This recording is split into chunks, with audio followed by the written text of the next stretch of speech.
새끼봉은 땅에 떨어지고 누운 용은 하늘로 솟네. 대장인 위연이 그 모양으로 쫓기니 나머지 졸개들은 더 말할 나위조차 없었다. 눈사태지듯 뭉그러져 달아나자 냉포가 이끄는 서천의 군사들은 더욱 힘이 나 뒤쫓았다. 위연이 이끄는 유비의 군사들이 그렇게 한 오리쯤 쫓겼을 때였다.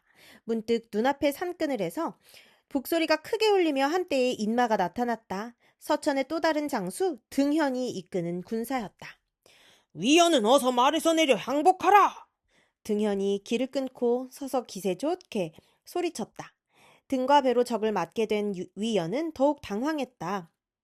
힘으로 밀어붙일 양으로 말을 박차 앞으로 내닫는데 이번에는 또 타고 있던 말이 말썽을 부렸다. 급히 내닫다가 앞발을 잘못 디뎌 풀썩 무릎을 꿇으며 위연을 내동댕이 쳐버린 것이었다. 등현이 이때를 놓치지 않고 나는 듯 말을 몰아와 그런 위연을 덮쳤다. 창을 번쩍 들어 아직 제대로 몸을 가누지 못한 위연을 한 번에 꿰어버리려는 듯 내질렀다. 맹장 위연도 그대로 끝나는가 싶은 찰나 시위 소리와 함께 화살 하나가 날아와 등현의 가슴에 박혔다. 등현이 한 소리 괴로운 외침과 함께 말에서 떨어지자 뒤쪽에서 그 꼴을 본 냉포가 달려나왔다. 냉포가 이미 정신을 잃은 등현을 구해 말 위로 끌어올리려는데 맞은편 산그늘에서 한 장수가 달려나오며 크게 소리쳤다. 노장 황충이 여기 있다! 쥐 같은 무리는 함부로 닿지 마라! 그러고는 칼을 춤추듯 휘두르며 똑바로 냉포에게 덮쳐갔다. 냉포가 창을 들어 맞서보려 했으나 될 일이 아니었다. 몇 번 어울려 보기도 전에 말머리를 돌려 달아나기 바빴다. 황충이 이긴 기세를 타고 냉포를 뒤쫓으니 싸움터의 형세는 금세 뒤바뀌었다. 한 장수가 말에서 떨어져 죽고 다른 장수가 쫓기는 꼴을 보고 서천의 군사들은 갑자기 어지러워지기 시작했다. 얼마 전에 치솟던 기세는 간 곳 없이 사방으로 흩어져 달아나기에만 바빴다. 위연을 구한 황충은 추격을 늦추지 않고 냉포의 진체 앞까지 휘몰아갔다. 자신의 진체에 이르자 좀 힘이 솟는지 냉포가 다시 말머리를 돌려 황충과 맞섰다. 그럭저럭 8-9합은 버텼으나 아무래도 냉포는 황충의 적수가 못 되었다. 이미 자신의 왼편 진체는 지키기 어렵다고 여겨 그걸 버리고 오른쪽 진체로 달아났다. 등현은 죽었지만 그 진체만은 아직 성할이라고 믿고 거기서 쫓기는 저희 편 군사를 수습해 버텨볼 생각이었다. 그런데 이 무슨 변괴인가? 오른편 진체로 가보니 여기저기 깃발이 펄럭이는데 그게 전부 낯설었다. 냉포는 놀란 나머지 멍하니 말꼬리를 잡고 서서 한참을 바라보고만 있었다. 그때 진체 안에서 한 장수가 말을 몰아 나왔다. 금투구에 비단 전포를 입은 유비였다. 그 좌우로는 유봉과 관평이 뒤따르고 있었다. 진체는 내가 이미 뺏은 지 오래다 이놈! 어디를 가렸느냐! 유비가 소리쳐 냉포를 꾸짖으며 항복을 권했다. 방통의 말을 따라 위연과 황충의 뒤를 받쳐주러 왔던 유비는 황충이 승세를 타고 냉포를 뒤쫓자 얼른 길을 바꾸어 등현의 진체를 뺏어버린 것이었다. 한참을 두리번거리다가 문득 산빛 아래 난 좁은 길을 하나를 찾아 그걸 타고 낙성으로 돌아가려 했다. 하지만 그리 오래는 못 갈 팔자였다. 미처 십리도 가기 전에 호련 복병이 나타나 냉포에게 갈퀴와 밧줄을 던져댔다. 좁은 길목에서 만난 복병이라 겨드랑이에 날개라도 솟지 않고서는 벗어날 길이 없었다. 냉포는 발버둥도 제대로 쳐보지 못하고 산채로 붙들리고 말았다. 냉포를 사로잡은 것은 위연이었다. 전날 밤 황충의 구함을 받고서야 퍼뜩 정신이 든 위연은 자신이 공을 서두르다가 큰 죄를 지었음을 알았다. 어떻게 죄를 씻을까 궁리하다가 군사를 수습한 뒤 사로잡은 서천의 군사에게 길을 잡게 하여 그리로 갔다. 만약 황충이 냉포의 진체를 빼앗게 되면 냉포는 틀림없이 그 길을 지나 낙성으로 돌아가리라 여겨 매복해보기로 한 것이었다. 다행히 바라던 대로 냉포를 사로잡자 위연은 이제 살았다 싶었다. 사로잡은 냉포를 꽁꽁 묶어 앞세우고 유비의 진체를 찾아갔다. 그때 유비는 서천 군사들을 상대로 한창 선심을 쓰고 있었다. 싸움터 모퉁이에 면사기를 세워놓고 아무리 적군이라도 무기를 거꾸로 들고 갑옷을 벗어던지는 자는 죽이지 못하게 했다.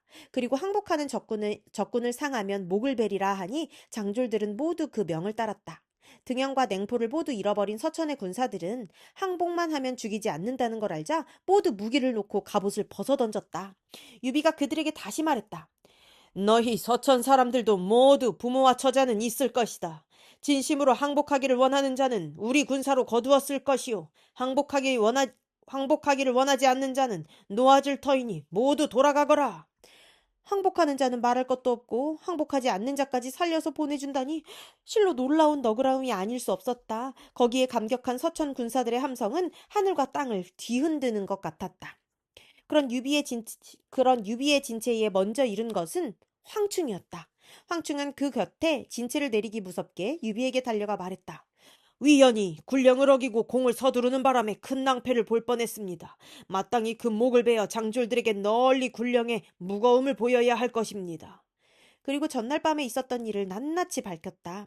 듣고 난 유비도 성난 기색을 감추지 못했다. 곧 사람을 보내 위연을 급히 불러오게 했다. 잠시 후 나타난 위연은 냉포를 사로잡은 이를 앞세워 유비에게 용서를 빌었다. 그 뜻밖의 공로에 유비의 성난 기색이 일시에 풀어지며 황충을 돌아보고 말했다. 비록 위연은 큰 죄를 지었다고는 하나 냉포를 사로잡은 공 또한 적지는 않소. 아무래도 이 공으로 앞서 지은 죄를 씻어주어야겠소이다. 그러고는 위연을 보고 엄하게 일렀다. 위연은 듣거라. 군령을 어긴 죄는 목베어 마땅하나 여기 계신 노장군의 말씀이 하도 지극해 이번만은 용서한다. 이후 다시는 이번과 같은 일이 없도록 할 것이며 아울러 노장군께 감사함을 잊지 마라. 마치 황충이 힘써 말리는 바람에 위연을 용서해준다는 투였다. 유비의 눈부신 용인술이었다. 자신의 공을 가로채려 하다 이를 망친 위연을 오히려 황충이 나서서 변호해 주었다니 누군들 황충의 너그러움에 감격하지 않겠는가? 그 말을 들은 위연은 진정으로 뉘우치며 황충에게 잘못을 빌었다. 황충은 황충대로 감격이 컸다. 나이도 있고 젊은 위연을 탄해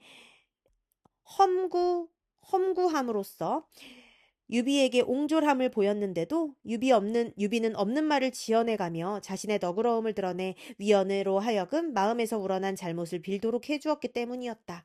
거기다가 또 무거운 상까지 내려 자신이 세운 공은 공대로 지켜주니 황충은 위연에게 느꼈던 노여움을 아니 잊을래야 아니 잊을 수가 없었다. 자칫 사이가 틀어져 버릴 뻔한 두 사람을 그렇게 화해시킨 유비는 곧 사람을 시켜 냉포를 끌어오게 했다.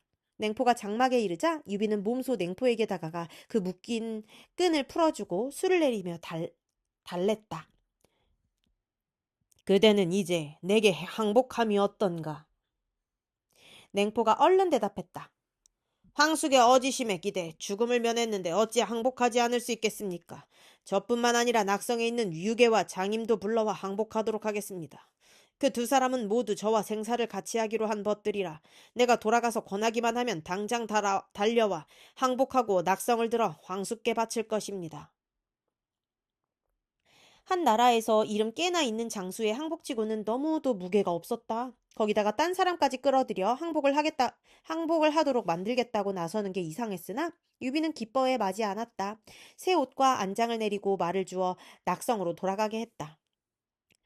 저 사람을 놓아주어서는 아니 됩니다. 한번 몸을 빼내가면 다시는 돌아오지 않을 것입니다. 위연이 보다 못해 유비를 말렸다. 그래도 유비는 냉포를 의심하는 기색이 없었다. 가만히 웃으며 오히려 위연을 안심시키려 들었다. 내가 인의로 사람을 대접하면 그 사람도 나를 저버리지 않을 것이다. 하지만 결국 맞게 본 것은 위연 쪽이었다. 낙성으로 돌아간 냉포는 장임과 유계를 만나 항복을 권하기는커녕 엉뚱한 큰 소리만 쳤다. 내가 잡히다니 무슨 소릴. 무더기로 덤벼들기에 연함은 놈 때려 죽이고 말을 빼서 빠져나왔지. 사로잡혔다가 유비가 놓아줘서 돌아왔다는 말은 쏙 빼고 그렇게 둘러댄 것이었다. 그러나 어쨌든 싸움은 진 싸움. 성 밖에서 서로 호응하러 나간 이만의 장졸 가운데 냉포 혼자 덜렁덜렁 돌아왔으니 유괴로서는 황망하지 않을 수 없었다. 그 소식을 들은 유장은 크게 놀랐다. 역시 유괴처럼 황망하여 여럿을 불러놓고 대책을 물었다. 유장의 맏아들 유순이 나서서 말했다.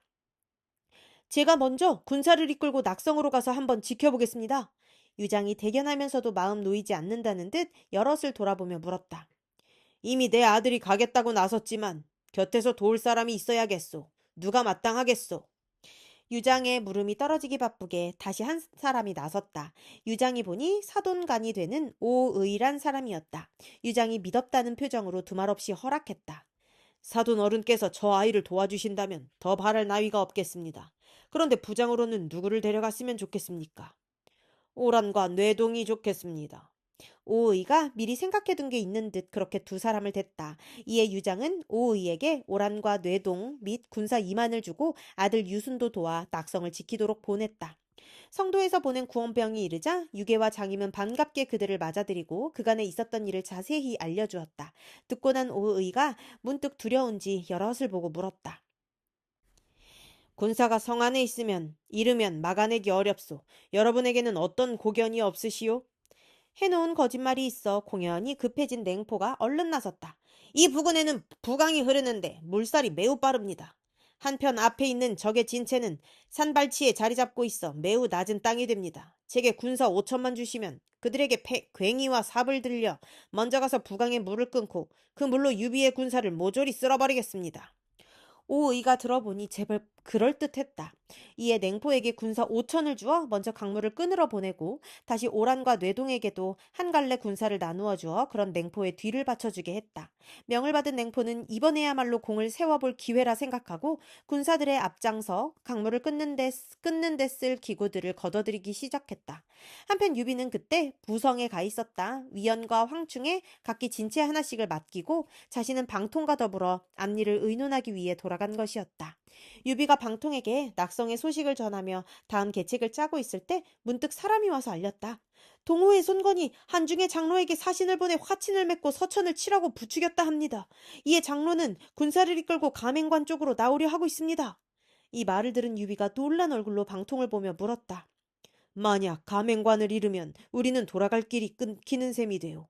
그리 되면 나아갈 수도 물러날 수도 없게 되니 이 일을 어쩌면 좋겠소. 그러나 방통은 별로 걱정하는 눈치가 아니었다. 지나가는 말처럼 곁에 있는 맹달에게 슬쩍 그 일을 떠넘겼다. 공은 똑 촉땅 사람이니 이곳 지리는 훤히 알고 있으실 거요. 가맹관으로 가서 그곳을 한번 지켜보시지 않겠소? 맹달도 걱정 않기로는 방통이나 다름없었다. 그쯤이야 큰일도 아니라는 듯 선선히 고개를 끄덕인 뒤 말했다. 제가 청거하는 사람 하나와 같이 가서 지키게 해주신다면 만에 하나라도 관을 잃으실까 걱정하실 필요는 없을 것입니다. 그 사람이 누구요? 유비가 반색하며 물었다. 맹달이 대답했다. 일찍이 형주 유표 밑에서 중랑장을 지냈던 사람입니다. 남군 지강이 고향인데 이름은 곽준이요. 자는 중막이라 쓰지요. 유비는 곽중을 본 적이 없지만 맹달이 그토록 장담하는 것으로 보아 믿어도 좋을 것 같았다. 곧 사람을 보내 곽준을 불러오게 한 뒤 맹달과 함께 가맹관을 지키도록 보냈다. 가맹관을 막는 일이 그렇게 풀리자 방통은 남은 의논을 내일로 미루고 유비 앞을 물러나왔다. 방통이 거처로 돌아와 잠시 쉬려는데 문득 사람이 와서 일렀다. 군사를 찾아와 꼭 뵙겠다는 손님이 있습니다. 그리고 그 행색을 말하는 것이 여러 가지로 미루어 여느 손님은 아닌 듯했다. 여기저기 벌려둔 일이 많아 인제가 아쉬운 때라 방통은 몸소 마중을 나갔다. 그 사람은 키가 8자에 생김이 매우 우람했다. 머리를 짧게 끊어 목덜미까지 풀어내린 데다 옷차림은 몹시 너저분했지만 짐작대로 예산인물 같지는 않았다. 선생님은 누구신지요? 한참을 살피던 방통이 목소리를 가다듬며 공손하게 물었다. 그러나 그는 대답도 없이 성큼성큼 당 위로 올라오더니 거기 있는 침상 위에 벌러덩 누웠다. 방통은 그런 손님의 행티가 매우 괴이쩍어 두 번, 세 번 같은 물음을 되풀이했다. 조금만 기다리게나. 나는 그대와 더불어 천하의 큰일을 얘기하러 왔네. 이윽고 그 손님이 귀찮다는 듯 대답했다. 눈 아래 사람이 보이지 않는다는 투였다. 방통은 더욱 이상했으나 함부로 그를 대할 수는 없었다. 한참을 살피다가 좌우를 향해 명했다. 무엇을 하는가? 귀한 손님이 왔으니 어서 술과 밥을 내오너라. 우선 대접을 극진히 하며 그 하는 양을 보겠다는 생각이었다. 무언가 그만한 값어치가 있는 것을 지녔기에 감히 그렇게 나올 수 있으리라 짐작한 까닭이었다. 잠시 후 상다리가 휘도록 푸짐한 음식이 나왔으나 손님은 조금도 겸양하는 기색이 없었다. 제 먹는다는 듯 거침없이 먹어대는데 그 먹성이 또한 엄청났다. 이것저것 닥치는 대로 입에 쏟아 넣어 우적우적 씹어 삼키고 술 항아리마저 깨끗이 비운 뒤 다시 침상으로 가 벌러덩 누워버리는 것이었다. 방통의 궁금증은 더 커졌다. 무언가 중요한 일이 있는데 도통 입을 열지 않을 뿐더러 더 딱한 것은 그 사람이 누군지조차 모른다는 점이었다. 법효직을 모셔오너라. 한참을 궁리하던 방통은 문득 사람을 보내 법정을 불러오게 했다. 법정은 서천 사람이니 어쩌면 그 낯모를 손님을 알아볼지도 모른다는 생각에서였다. 방통은 갑작스런 부름을 받은 법정은 무슨 일인가 싶어 급하게 달려왔다. 방통은 법정을 문 밖에 나가 맞은 뒤 찾아온 손님의 생김새며 행동 거지를 자세히 일러주고 혹시 그런 사람을 아는지 물었다. 그렇다면 백영년이 아닌지 모르겠습니다. 법정이 그렇게 말하며 그 손님이 누워있는 방으로 들어갔다. 그러나 법정이 살펴보기도 전에 상대편이 먼저 법정을 알아보았다. 효직은 그간 별일이 없었는가? 그때껏 평상에 누워있던 그 손님이 벌떡 몸을 일으키며 법정에게 소리쳤다. 법정도 그를 잘 아는 듯 반갑게 인사말을 나누었다. 방통이 그런 법정에게 물었다. 그럼 효직이 잘 아는 분이시오? 그렇습니다. 이 친구는 광안 사람으로 이름은 팽양이요. 자는 영년이랐습니다. 촉당의 호걸인데 바른 말을 하다가 유장에 노여움을 사서 머리 털럭이 잘린 채 남의 종노릇을 한 적이 있지요. 지금 머리칼이 짧은 것은 그 때문입니다. 선비로서 머리칼이 잘리고 남의 종노릇을 하게 되었다면 그것은 죽음에 버금가는 형벌이었다. 유장으로부터 그런 형벌을 받았다면 그에 대한 앙심이 어떠할지는 절로 짐작이 가는 일이었다. 반드시 유장에게는 해롭고 우리 주공에게는 이로운 일을 하러 온 사람이겠구나. 속으로 그렇게 헤아린 방통은 전보다 한층 더 극진하게 팽량을 대접하며 물었다. 선생께서는 어떤 가르침이 있어 저희를 찾아오셨습니까? 나는 당신들 수만 군사의 목숨을 구해주려고 특별히 찾아왔소.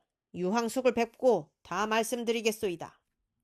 팽양이 그런 엄청난 소리를 했다. 그 말을 들은 법정은 급히 유비에게 그 말을 전했다. 수만 군사의 목숨이 달려있다는 말에 놀란 유비가 만사를 제쳐놓고 팽양을 불러들였다. 지금 내 수만 군사가 위태롭다니 그게 무슨 말씀이오? 서로 처음 보는 예가 끝나기 무섭게 유비가 물었다. 팽양이 대답 대신 되물었다. 황수께서는 낙성 근처에 나가 있는 앞 진체에 얼마간의 군마를 나누어 두셨을 것입니다. 그렇지 않습니까? 위원과 황충이 진체 하나씩을 맡아 거기 있습니다만. 유비가 숨기지 않고 말해주었다. 그러자 팽양이 나무라듯 말했다. 황수께서는 장수된 이로써 어찌하여 지리도 알지 못하십니까? 낙성 근처에 나가 있는 앞 진체는 부강을 곁에 두고 있습니다. 만약 적이 강물을 그대로 끌어대고 다시 군사를 풀어 앞뒤를 막아버린다면 황숙의 수만 대군은 단 한 사람도 살아나오지 못할 것입니다. 그제서야 유비도 크게 깨닫는 바가 있었다. 진을 치는데 가장 중요한 지리를 살피지 않았던 것이다. 팽량이 다시 그런 유비에게 덧붙여 말했다. 강성은 북두성이고 태백성은 금성이에요. 지금 강성이 서쪽에 있고 태백성은 이곳을 쬐니 반드시 불길한 일이 있을 듯합니다. 부디 모든 일에 신중을 기하십시오. 당장 빠져있는 위태로움을 알려줄 뿐만 아니라 앞날의 일까지 살펴 미리 경계할 바를 알려주는 것이었다. 유비는 고마운 느낌을 이기지 못해 넙죽 엎드려 절하고 그날부터 팽량을 막빈으로 삼았다. 그리고 한편으로는 위연과 황충에게 사람을 보내 자신의 새로운 영을 전하게 했다. 아침 저녁으로 순찰을 엄히하여 적이 강물을 끊지 못하게 하라. 이 일을 게을리 했다가는 그곳에 어느 누구도 살아서 돌아오기 어려울 것이다. 영을 받은 황충과 위연은 의논 끝에 두 사람이 각기 하루에 한 번씩 순찰을 돌되 만약 적을 만나면 서로 힘을 합치기로 결정을 보았다. 한편 모든 준비를 마친 냉포는 황충과 위연이 그렇게 대비하고 있는 줄도 모르고 때가 오기만을 기다렸다. 그러다가 어느 날 밤 비바람이 몹시 이는 것을 보고 군사 5천을 몰아 강가로 나갔다. 바람소리에 자기 편의 행군이나 삽질, 괭이질에서 나는 시끄러운 소리가 묻히리라 여겨 그날 밤을 고른 것이었다. 냉포가 막 군사를 풀어 강물을 끊으려 할 때였다. 갑자기 뒤편에서 함성이 크게 일었다. 그제서야 적이 미리 준비하고 있었음을 알고 놀란 냉포는 급히 군사를 몰았다. 마침 그날 밤 순찰을 돌던 것은 위연이었다. 위연이 황황히 물러나는 냉포를 뒤쫓으며 몰아대니 서천의 군사들은 저희끼리 얽혀 밟혀 죽는 자가 칼 맞아 죽는 자보다 더 많았다. 냉포는 뒤 한 번 돌아봄이 없이 달아났으나 그도 끝내 빠져나가지는 못했다. 한참을 정신없이 달리는데 어느새 위연이 나타나 앞을 가로막았다. 냉포가 창을 들어 맞서 보았지만 몇 번 엇갈리기도 전에 냉포는 다시 한번 위연에게 사로잡히고 말았다. 서천 쪽에서 오란과 뇌동 두 장수가 그런 냉포를 도우려고 나왔으나 그도 소용이 없었다. 유비 쪽에서도 황충이 기별을 받고 나타나 오란과 뇌동의 군사들을 여지없이 두들겨 부숴버린 까닭이었다. 위연과 사로잡은 냉포를 끌고 부관의 유비에게로 갔다. 냉포를 본 유비가 성난 얼굴로 꾸짖었다. 나는 너를 인의로 대해 놓아보냈거늘 네 어찌 감히 나를 저버렸느냐. 이번에는 너를 용서하지 않으리라. 그러고는 곧 냉포를 끌어내 목베개 하는 한편 위연에게는 큰 상을 내렸다. 하지만 위연에 못지않게 고마운 것은 팽량이었다. 그의 귀뜸은 낙성에 나가 있는 군사들을 위태로움에서 구해주었을 뿐만 아니라 오히려 적장을 사로잡아 목벨 수 있게 했기 때문이었다. 유비는 그 고마움을 나타내는 뜻으로 크게 잔치를 열어 팽량을 대접했다. 그런데 한창 잔치가 무르익었을 무렵이었다. 호련 사람이 들어와 알렸다. 형주에 계신 제갈군사께서 마량을 보내 글 한 통을 올려왔습니다. 이에 유비는 곧 마량을 불러들이고 물었다. 형주에 무슨 일이라도 있는가? 아닙니다. 형주는 평안하니 주공께서는 조금도 걱정하지 마십시오. 마량은 그렇게 대답하고 품 안에서 제갈공명이 써준 편지 한 통을 꺼내 바쳤다. 유비가 뜯어보니 대략 이런 글이 적혀 있었다. 양이 간밤에 태을 술을 셈해보니 올해는 개해년이라 강성이 서쪽에 있고 북두성, 또 건상을 보니 태백성이 낙성얼음에 자리 잡고 있습니다. 금성. 이는 으뜸되는 장수의 신상에 흉한 일은 많고 가란 일은 적으리라는 조짐이니 부디 모든 일을 살피고 삼가는 마음을 지니시어 가볍게 나서지 않도록 하십시오. 그러잖아도 생각보다 일이 잘 풀리지 않아 걱정하던 유비는 그 글을 읽자 마음이 달라졌다. 별로 망설이는 기색도 없이 마량에게 말했다. 자네는 먼저 형주로 돌아가. 나도 이만 형주로 돌아갈 작정이더라고 공명에게 전하게. 서천을 뺏는 일은 가서 다시 의논해보는 게 좋겠네. 그러나 방통은 달랐다. 공명의 글을 훑어본 뒤에 속으로 생각했다. 공명은 내가 서천을 빼서 홀로 공을 세우게 되는 걸 걱정하고 있구나. 그 때문에 이런 글을 보내 막으려고 한다. 그대로 밀고 나가면 어렵지 않게 서천을 차지할 수 있다고 믿는 그로서는 당연히 해봄직한 의심이었다. 저 역시 태을수를 세메보와 강성이 서쪽에 있다는 것을 알고 있습니다. 그러나 그것은 주공께서 서천을 얻게 되시리란 걸 나타내는 것일 뿐 주공께 흉한 일이 있으리란 뜻은 아닙니다. 또 저 역시 천문을 보아 태백성이 낙성 얼음을 쬐고 있음을 알고 있습니다만 마찬가지로 그게 반드시 우리에게 흉한 일이 있으리란 뜻은 아닌 듯합니다. 먼저 촉장, 냉포를 사로잡아 목 뺐으니 그 흉조는 이미 풀렸다고 볼 수도 있는 것입니다. 주공께서 쓸데없는 걱정으로 일을 중도에 그만두셔서는 아니 됩니다. 되도록 빨리 군사를 이끌고 나아가 서천을 차지하도록 하십시오. 방통이 유비를 잡고 그렇게 두 번, 세 번 권했다. 마음 내키지 않아 하던 유비도 방통이 그렇게 나오자 곧 생각을 바꾸었다. 군사를 형주로 되돌리는 대신 앞으로 내몰아 서천을 뺏는 일을 서둘렀다. 황충과 위연은 유비가 방통과 더불어 대군을 이끌고 이르자 반갑게 진체 안으로 맞아들였다. 방통은 자리를 잡고 앉기 바쁘게 법정에게 물었다. 앞으로 나가. 낙성에 이르는데 작은 길이 몇이나 있소. 법정이 땅바닥에 그림을 그려가며 아는 대로 일러주었다. 유비가 품속에서 전에 장송이 그려준 지도를 꺼내 맞춰보니 조금도 틀림이 없었다. 법정이 그 가운데 두 갈래 길을 짚으며 설명했다. 이 산 북쪽에 있는 것은 큰 길인데 바로 낙성의 동문에 이르게 됩니다. 또 이쪽 남쪽에 있는 산속에 난 작은 길은 낙성 서문에 이르게 되지요. 두 길 모두 군사가 나아가기에는 크게 어려움이 없을 것입니다. 그러자 방통이 유비를 돌아보며 말했다. 저는 위원을 선봉으로 삼아 남쪽에 있는 소로로 나아가겠습니다. 주공께서는 황충을 선봉으로 삼아 산 북쪽의 큰 길로 나아가십시오. 양쪽 모두 낙성에 이르면 그때 힘을 합쳐 한꺼번에 낙성을 치도록 하는 게 좋겠습니다. 유비가 문득 무슨 생각이 났던지 무겁게 고개를 저으며 그 말을 받았다. 나는 어려서부터 활쏘기와 말타기를 익혔고 좁고 험한 길도 자주 다녔소. 내가 남쪽 소로로 갈 테니 군사께서 북쪽 큰 길로 나아가도록 하시오. 군사께서 낙성 동문을 들이치고 내가 서문을 맡으면 되지 않겠소. 유비는 창칼을 못 다루고 말타기에도 능하지 못한 방통이 험한 산길로 가는 게 아무래도 걱정되었다. 아닙니다. 큰 길은 반드시 적이 군사를 내어 막을 것이니 싸움을 많이 겪은 주공께서 군사를 이끌고 나가셔야 합니다. 제가 소로로 가는 편이 옳습니다. 방통이 그렇게 우겼다. 얼핏 들어서는 그럴듯한 말이었으나 유비는 왠지 마음이 놓이지 않았다. 한 번 더 방통의 마음을 움직여 볼 양으로 꿈 얘기까지 꺼냈다. 아무래도 군사께서 좁은 산길을 가시는 게 마음에 걸리는구려. 어젯밤 꿈에 한 신인이 나타나 쇠막대기로 내 오른편 팔을 후려쳤는데 꿈에서 깬 지금까지도 아직 아픔이 느껴지요. 이번에 나서는 길이 좋지 않을 조짐 같아 실로 걱정이요. 장사가 싸움터에 나간 이상 죽지 않으면 다칠 것은 뻔한 이치가 아니겠습니까? 까짓 꿈속에 있었던 일로 어찌 그렇게 걱정하십니까? 방통은 조금도 꺼려하는 기색이 없이 그렇게 대꾸했다. 유비가 이번에는 공명의 글을 핑계로 댔다. 내가 이렇게 걱정하는 것은 공명이 보낸 글 때문이기도 하오. 차라리 군사께서는 돌아가 부관이나 지키시는 게 어떻겠소? 그러자 방통이 어이없다는 듯 껄껄거리며 말했다. 주공께서는 지나치게 공명에게 홀리셨습니다. 그 사람은 저 혼자서 큰 공을 세우게 되는 게 싫어 그 같은 편지로 주공을 걱정하게 만든 것입니다. 마음에 걱정이 있으면 꿈속에서도 나타나는 법.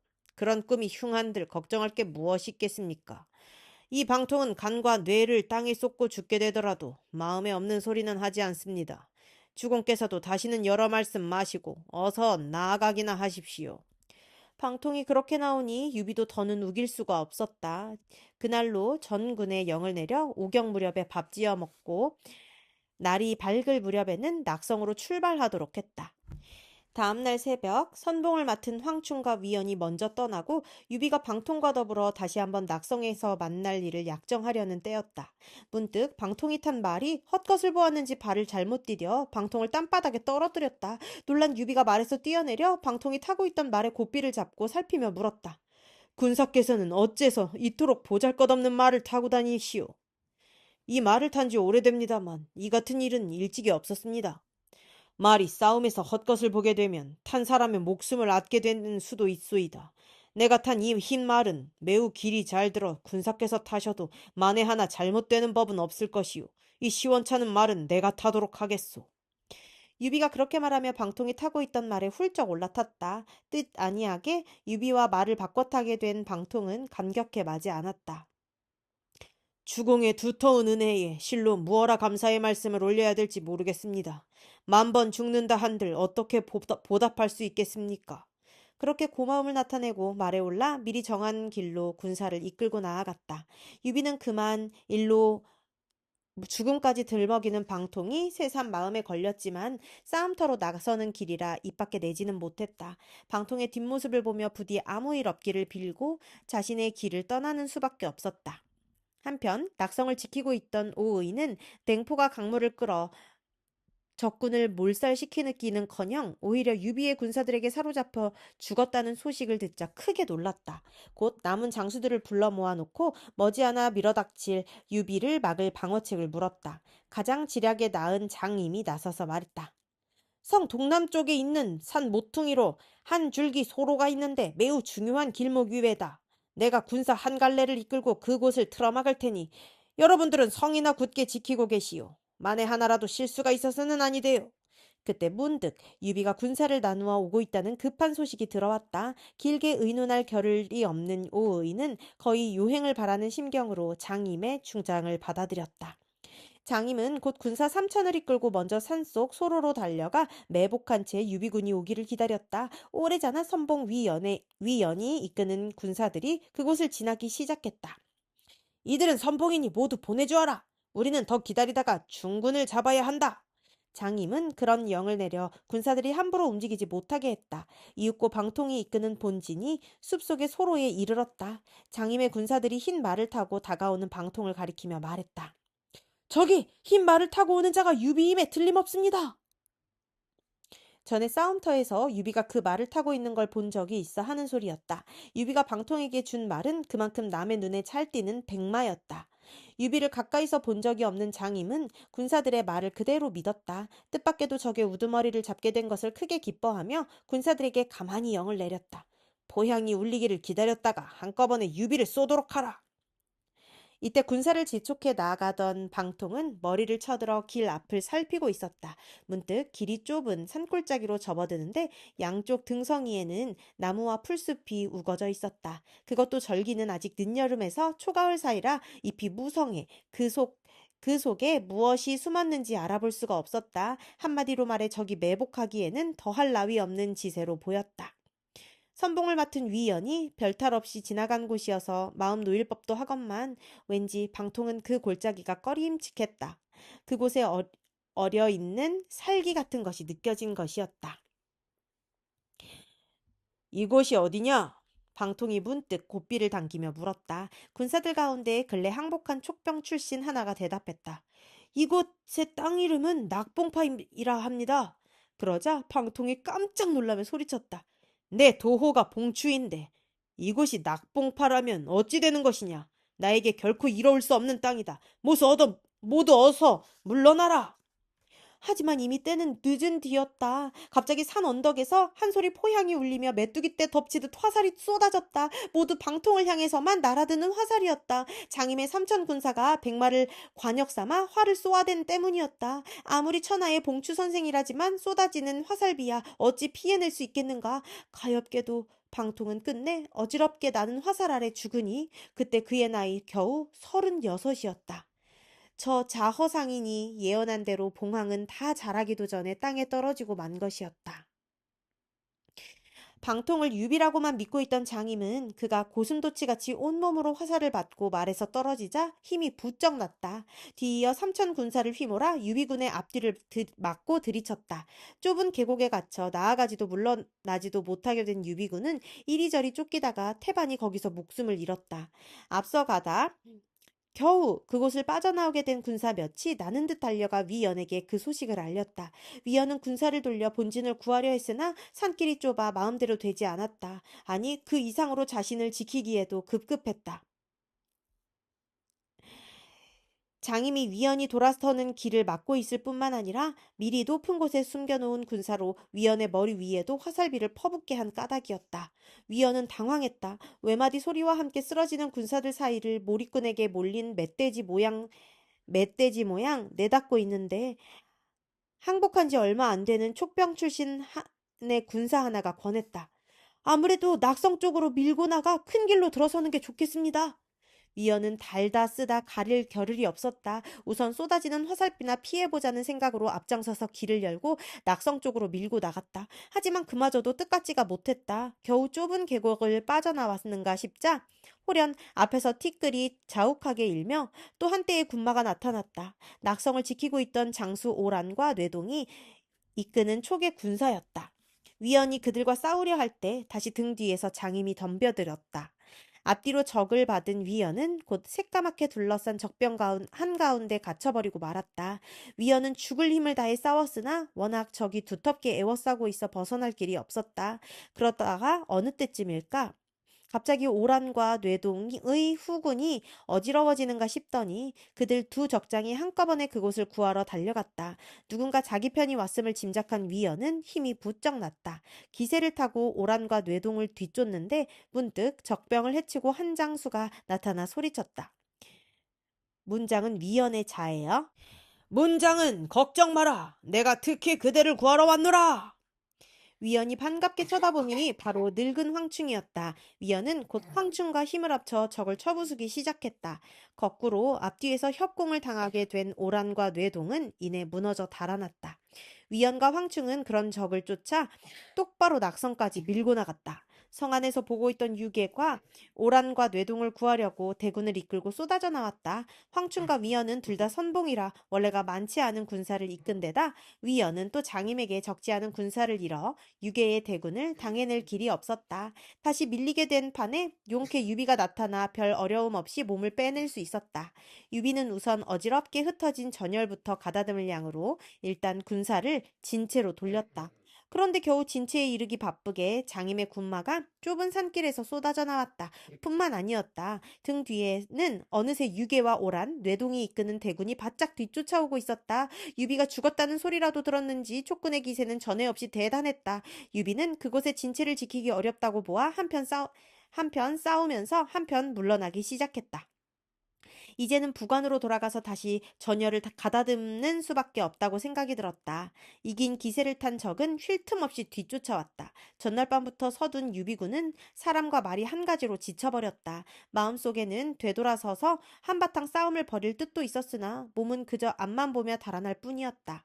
그때 다행히도 관을 지키던 유봉과 관평이 좌우에서 3만군을 이끌고 쏟아져 나왔다. 관 안에서 푹 쉬고 난 뒤라 힘과 생기가 넘쳐 흐르는 군사들이었다.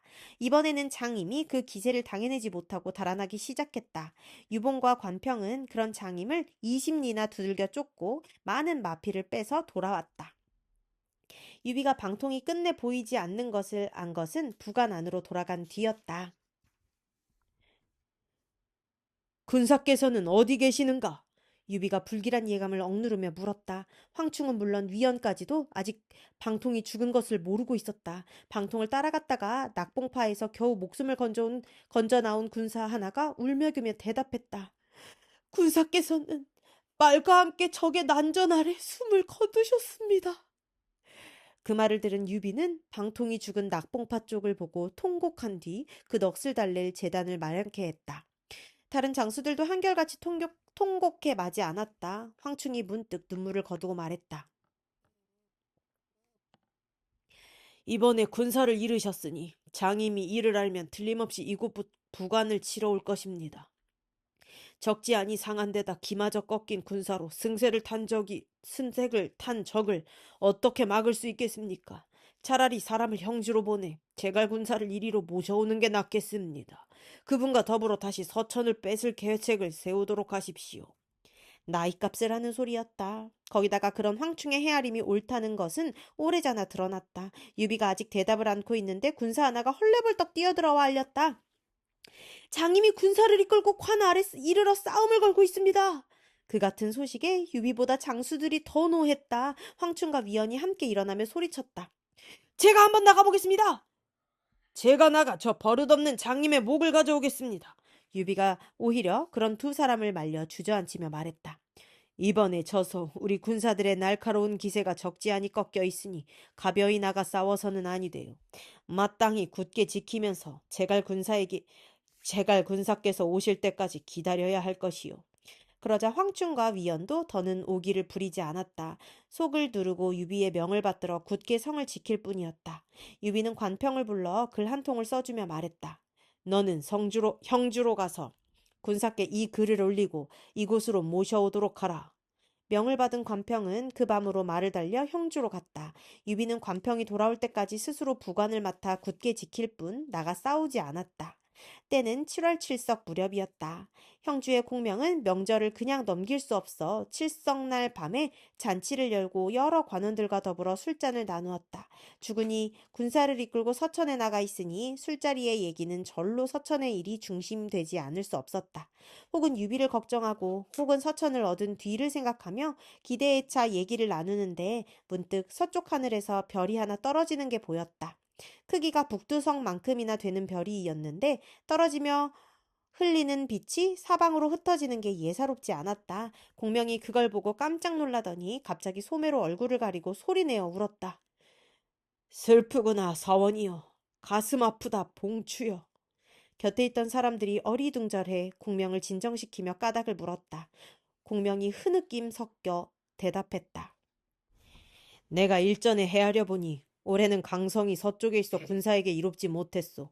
거기다가 천구가 우리 군을 범하고 태백성이 낙성에 있기에 나는 주공께 글을 올려 모든 일을 삼가고 조심하라 말씀드렸던 것이오. 그런데도 일은 잘못되고 말았구려.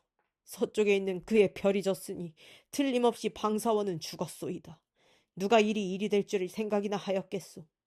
이제 주공께서는 팔 하나를 잃으셨소. 그리고 다시 소리내어 통곡했다. 관원들은 모두 놀랐으나 하도 엄청난 소리라 믿기지 않은 모양이었다. 고개를 갸웃거리는 그들에게 공명이 울음을 멈추고 말했다. 며칠 안으로 곧 소식이 올 것이오. 아, 이 일을 어찌할까나. 그렇게 되니 잔치가 제대로 될 까닭이 없었다. 내온 술도 다 비우지 못하고 한결같이 무거운 가슴으로 흩어졌다. 며칠 뒤였다. 관운장과 더불어 서천의 일을 걱정하고 있는데 사람이 달려왔다는 소리만 듣고도 모두 놀랐다. 그러나 더욱 놀란 것은 관평이 공명에게 올린 글이었다. 지난 7월 초일의 날 방통 군사께서 돌아가셨소. 낙성을 치러 가다 낙봉파에서 촉장 장임의 매복에 걸려 난전 아래 숨을 거두신 것이오. 거기 쓰여 있는 그런 내용은 며칠 전 공명이 말한 그대로였다. 공명이 다시 통곡하고 다른 벼슬아치들도 그제서야 눈물을 흘리지 않는 이가 없었다. 한참 뒤에 공명이 눈물을 거두고 말했다. 이미 주공께서 부관에 갇히시어 오도가도 못할 지경이시라면 이 양이 아니 가볼 수 없소. 군사께서 가신다면 형주는 누가 지키겠소? 형주는 매우 중요한 땅이니 또한 가볍게 버려두어서는 아니 될 것이오. 듣고 있던 관우가 그런 걱정을 했다. 공명이 이미 마음속으로 정해둔 게 있는 듯 망설임 없이 말했다. 주공의 글 가운데는 누구에게 형주를 맡기라는 말이 뚜렷이 적혀 있지는 않지만 나는 이미 주공의 뜻을 알고 있소. 그러고는 그 자리에 있는 관원들에게 유비의 편지를 보인 뒤에 말했다.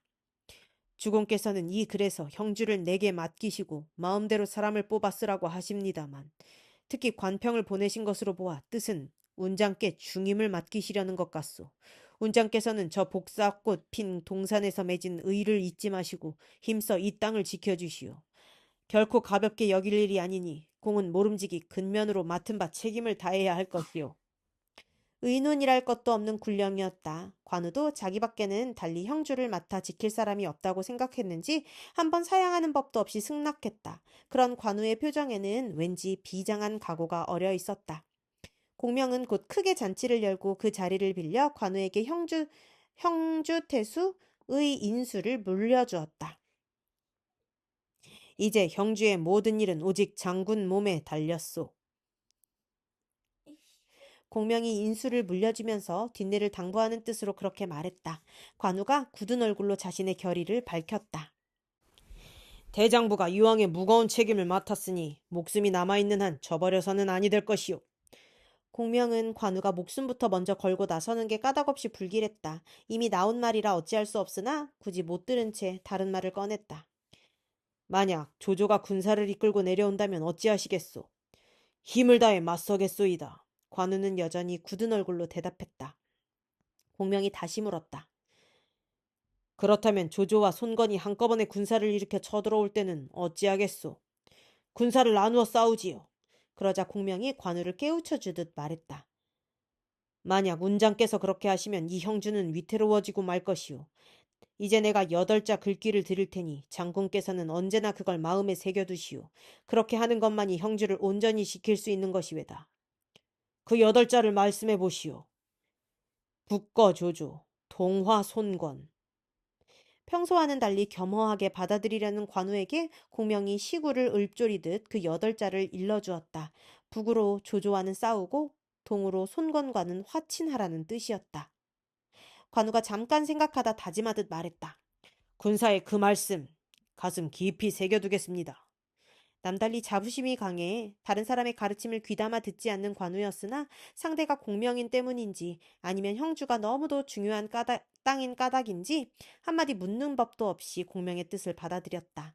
관우가 쓸데없는 고집을 부려 이를 그르치면 어쩌나 은근히 걱정하던 공명은 그 같은 관우의 다짐에 약간 마음이 놓였다. 형주의 일은 관우에게 맡기기로 하고 문관으로는 마량, 이적, 상랑, 미축을 그리고 무장으로는 미방, 요하, 관평, 주창을 남겨 관우를 돕게 했다. 대강 형주의 일이 마무리되자 공명은 다시 서천으로 갈 군사를 일으켰다. 먼저 날랜 병마 1만을 가려 뽑아 장비에게 주며 말했다. 장군은 파주를 휩쓴 뒤 낙성 서쪽으로 나가도록 하시오.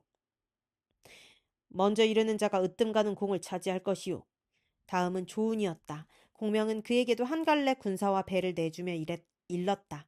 자룡은 소강을 거슬러 올라가 낙성으로 가라. 역시 먼저 이르는 자에게는 으뜸 가는 공이 돌아가리라.